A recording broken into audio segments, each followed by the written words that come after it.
Olá, estamos na nossa aula de número 72.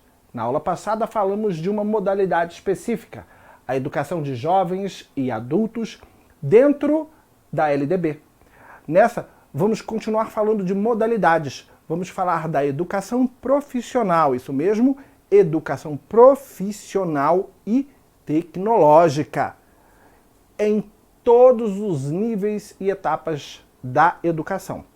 Então vamos passar pelo artigo 39, pelo artigo 40, pelo artigo 41 e 42, de forma muito tranquila, passo a passo, entendendo o que é educação profissional e como ela entra dentro do ensino fundamental, do ensino médio e da educação superior. O capítulo 3º fala justamente disso. Educação profissional e tecnológica, construído com base na redação da Lei 11.741 do ano de 2008. Começamos com o artigo 39. O artigo 39 nos ensina que a educação profissional e tecnológica, no cumprimento dos objetivos da educação nacional, integra-se aos diferentes níveis e modalidades. Isso é, se integra, por exemplo, com a educação básica e se integra com a educação superior. E quando se integra com a educação básica, pode se integrar com gente que tem lá apenas o ensino fundamental, que está cursando apenas o ensino fundamental, através de cursos de formação inicial ou cursos de formação continuada, cujos requisitos para se inscrever num curso daquele seja apenas a mera capacidade de ser capaz de concluí-lo. Aos cursos técnicos de nível médio, estamos ainda no nível da educação básica, e na educação superior, porque quando vamos para a educação superior, vamos especificamente para aprender uma profissão. Então a educação profissional se integra aos diferentes níveis, temos 2 níveis, educação básica e educação superior, e lá na educação básica permeia o ensino fundamental e médio, e no superior ela é a própria formação superior, e ela se integra a diferentes modalidades. Vimos na aula anterior que ela é a preferência de integração da EJA, por exemplo, a educação de jovens e adultos. E como modalidade pode se integrar a outra modalidade além da EJA, como por exemplo a educação especial, como por exemplo a educação no campo, como por exemplo a educação quilombola ou a educação indígena. Essa modalidade se integra com as outras modalidades e níveis. Então, recapitulando, a educação profissional e tecnológica,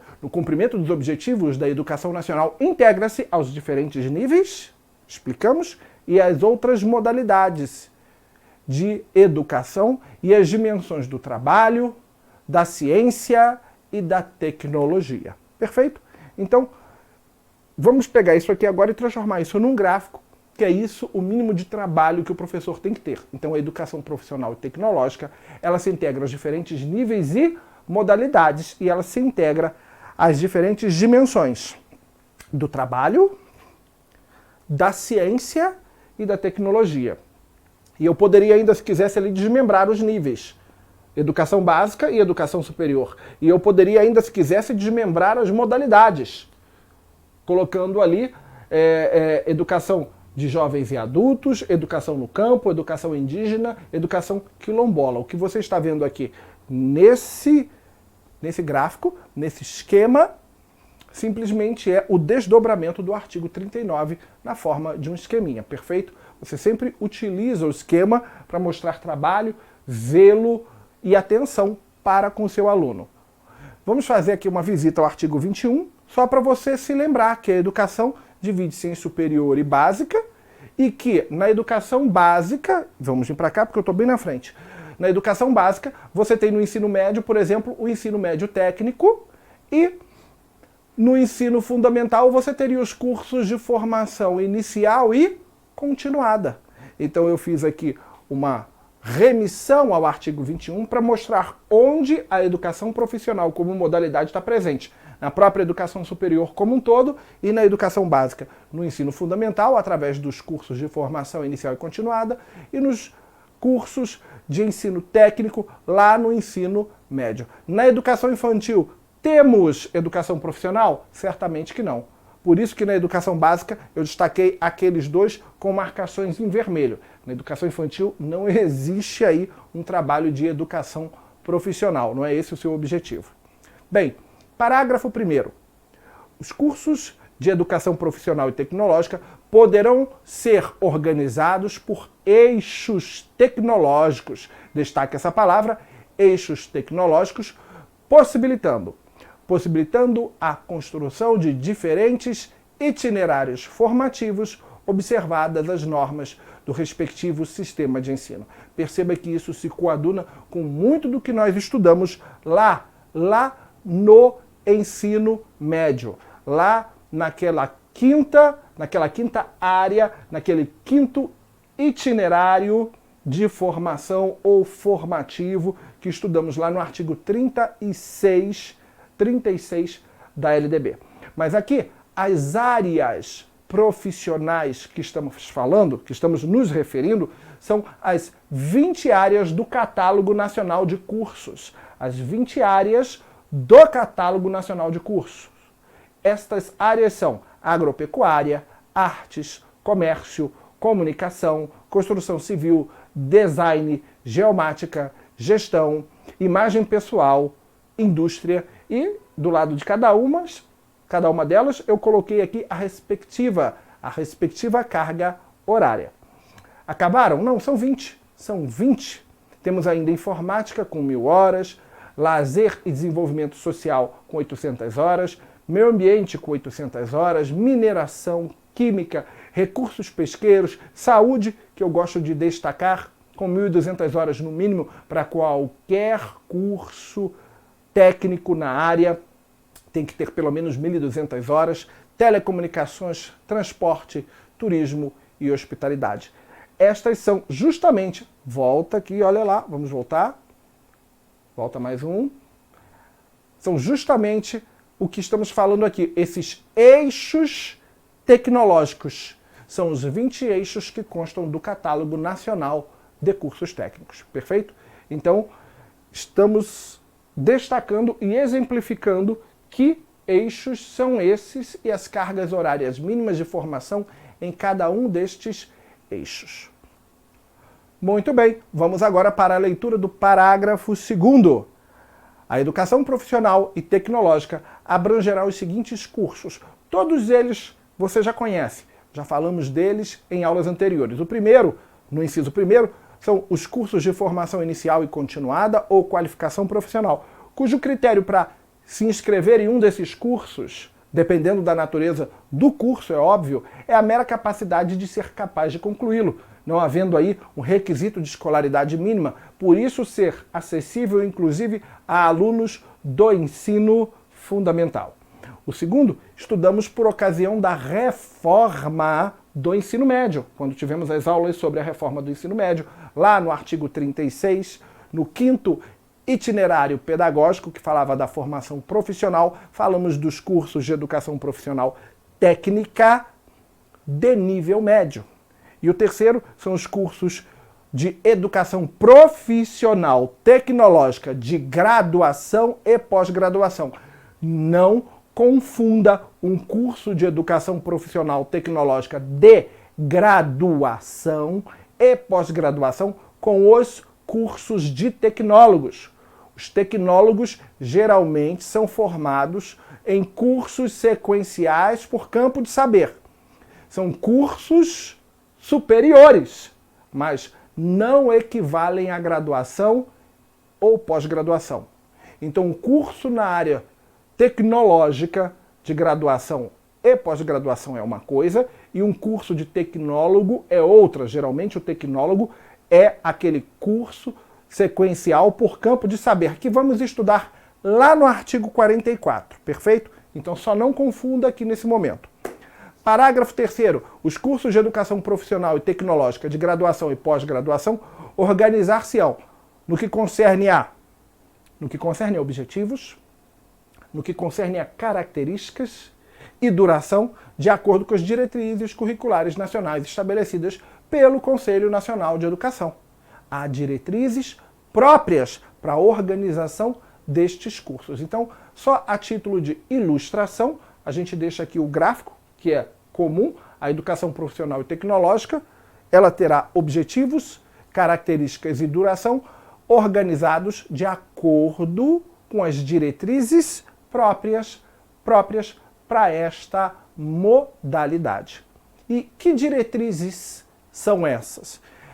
A resolução número 3, de 18 de dezembro do ano de 2002, do Conselho Nacional de Educação. É ela que vai delinear. Delinear o quê? Delinear o que eu acabei de dizer aqui, ó. Os objetivos, as características e a duração.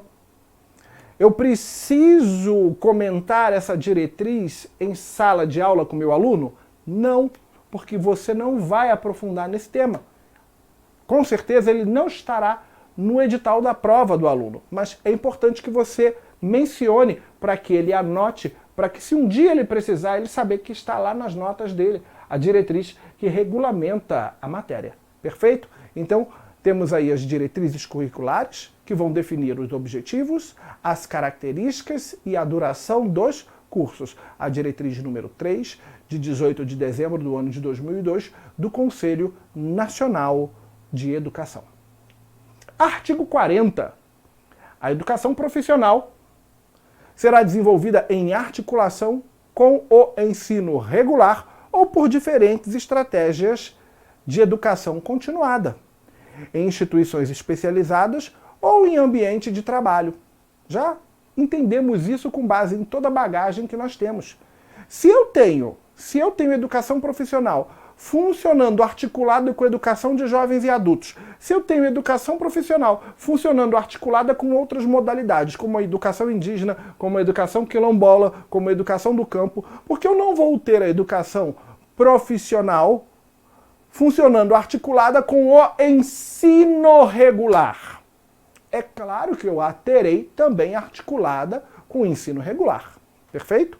Dando continuidade, você vai sempre fazer um gráfico, apresentar um esquema. Então a educação profissional, ela pode ser trabalhada no ambiente de trabalho, como a gente viu aí no finalzinho do artigo 40, ou em instituições especializadas. São os dois ambientes que ela também pode ocorrer, como você vê aqui no finalzinho do dispositivo, tá?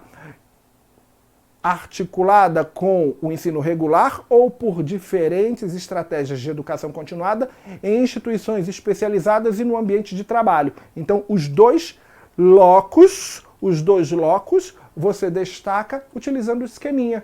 Quais os locos? O ambiente de trabalho e as instituições especializadas. Sempre transformando o texto ou uma parte do texto em um esquema. Então, a educação profissional, ela funciona articulada com o ensino regular, porque não funcionaria se ela funciona articulada com outras modalidades, também funcionará articulada com o ensino regular, ou através de diferentes estratégias de educação continuada. Esse aqui, o diferentes estratégias de educação continuada, abrangeria um trabalho junto às outras modalidades, por exemplo, ocorrendo em instituições especializadas ou em ambiente de trabalho. Perceba que esse segundo gráfico já pega o artigo 40 todo. No primeiro gráfico eu fiz um só para o finalzinho, para destacar o finalzinho. E nesse aqui eu já peguei todo o artigo 40, colocando ele disposto numa forma de um esqueminha para você poder explicar isso melhor para o seu aluno e para você poder estudar isso melhor. Perfeito? Continuando. Agora eu coloquei para você um item baseado num artigo que você lê o tempo todo. Eu quero que você pause o vídeo e depois que responder, solte a pausa para que a gente possa responder a questão. Muito bem. Vamos lá. Segundo o artigo 41 da LDB, o conhecimento adquirido na educação profissional e tecnológica, inclusive no trabalho, será objeto de avaliação. O indivíduo está fazendo um curso profissionalizante, então ele tem que ser avaliado. Fazer prova, por exemplo, prova escrita, prova prática. Esse conhecimento que você adquire no curso, na educação profissional, será objeto de avaliação, reconhecimento e certificação para prosseguimento ou conclusão de estudos. tem cheiro, tem forma, tem gosto de um item verdadeiro. Afinal, faz todo sentido. Eu estou fazendo um curso na área de educação profissional, um curso técnico de nível médio de enfermagem. Esse curso será objeto, o conhecimento adquirido nesse curso, o conhecimento que eu adquirir nesse curso, o conhecimento adquirido no curso, será objeto de avaliação, reconhecimento e certificação para prosseguimento ou conclusão de estudos. Bem, não é o que diz o artigo 41. O artigo 41, ele é enfático. E, se você não tomar cuidado, você erra. Porque se você usar o raciocínio superficial, você vai dizer que o conhecimento será objeto, sim, de avaliação, por exemplo. Mas, não. O artigo 41 não diz isso. Diz que o conhecimento adquirido na educação profissional e tecnológica, inclusive no trabalho, poderá, é facultado, é facultativo, poderá ser objeto de avaliação, reconhecimento e certificação para o prosseguimento ou conclusão de estudos. Então aquilo que dentro da sua mente funcionaria como algo que deveria ser obrigatório, por exemplo, uma avaliação, o aluno do curso profissionalizante ele poderá ter o seu conhecimento avaliado. Não quer dizer que será, não é obrigatório. Daí, observarmos tantos maus profissionais no mercado. Por quê? Porque esses maus profissionais vêm de instituições que não os avaliam ou os avaliam mal. Então, no primeiro momento, você pensar que essa avaliação, por exemplo, é algo obrigatório, que é como propus para você aqui na questão, faz todo o sentido. O conhecimento adquirido na educação profissional e tecnológica, inclusive no trabalho, será objeto de avaliação. Porque se é educação profissional, tem que ser avaliado. Mas na prática, ele poderá ser objeto de avaliação. A avaliação, a certificação e o prosseguimento, o reconhecimento e a certificação, perdão, são facultativos. Você considerar que o reconhecimento e a certificação poderão até ser facultativos, dependendo da natureza do curso, eu até entendo, mas a avaliação, a maioria de nós não diria isso. Daí o perigo do artigo 41. Então, o item que você julgou é um item falso, porque a avaliação, o reconhecimento e a certificação são facultativos, não são obrigatórios. Isso é muito perigoso. Perfeito? 42. Gosto muito. As instituições de educação profissional e tecnológica, além de seus cursos regulares, oferecerão cursos especiais. Já fiz muitos, abertos à comunidade, condicionada à matrícula, à capacidade de aproveitamento e não necessariamente ao nível de escolaridade. Uma instituição que eu sempre observei, que sempre fez muito isso, é a Universidade Estácio de Sá. Quando chega na época de férias, cursos de verão, eu já fiz inúmeros cursos, quase todo semestre eu faço cursos na Universidade Estácio de Sá, dos mais diversos, de como fazer pão a como fazer o imposto de renda. E recebo lá os certificados.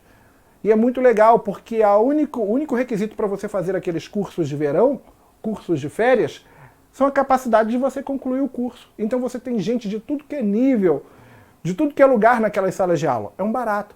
O artigo 42 fala exatamente disso, ok? Muito bem, terminamos mais um tópico de aula e eu vou ficando por aqui. Um grande abraço, fique com Deus e até o nosso próximo encontro.